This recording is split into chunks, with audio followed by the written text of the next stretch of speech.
우리금융지주가 금융당국의 라인펀드 제재에 대해 법인 차원의 효력정지 가처분 신청을 검토하고 있습니다.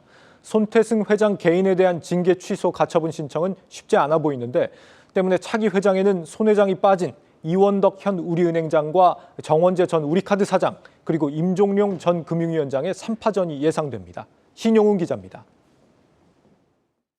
라인펀드 사태와 맞물려 차일피일 미뤄져 왔던 우리은행의 차기 회장 선임 절차. 오는 18일 우리금융 회장추천위원회는 라인펀드 제재 관련 가처분 신청과 함께 차기 회장 후보군에 대한 1차 리스트를 확정지을 것으로 보입니다. 금융위는 지난해 11월 우리은행의 라인펀드 사태와 관련해 신규 판매 3개월 정지와 과태료 76억 원을 부과한 바 있습니다. 우리금융지주는 이에 대해 법인 차원에서 소송을 내는 방안을 검토하고 있습니다.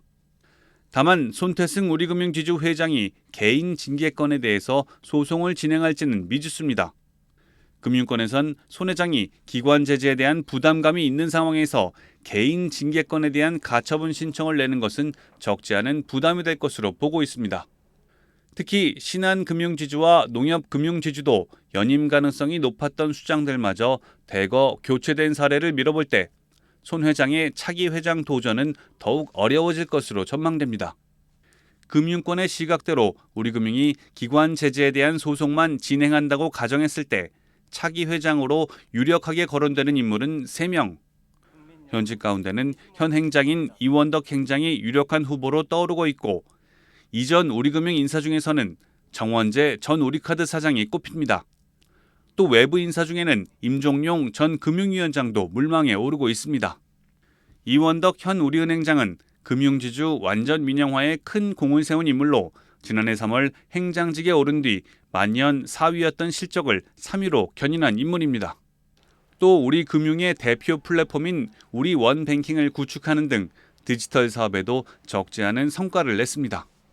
정원재 전 우리카드 사장은 천안상고를 나와 한일은행에 입행한 후 우리은행에서 수석 부행장급인 영업지원 부문장까지 올랐던 입지전적인 인물입니다.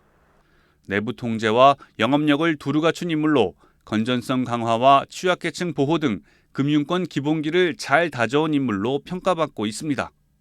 카드사 사장으로 재직할 당시에는 카드의 정석을 선보이며 업계 최초이자 최단기간 신용카드 800만 장 발급이라는 업적을 달성하기도 했습니다.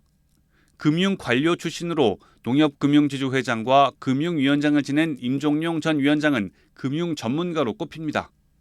온화한 성품 덕에 박근혜 정부와 윤석열 정부 초기 유력한 금융관료 후보로 거론되기도 했습니다.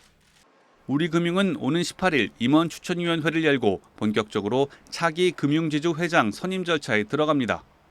현 손태승 회장이 본인의 징계건에 대한 소송 제기가 어려울 것으로 예상되는 가운데 차기 회장 자리를 두고 이들 3인의 각축전이 예상되고 있습니다.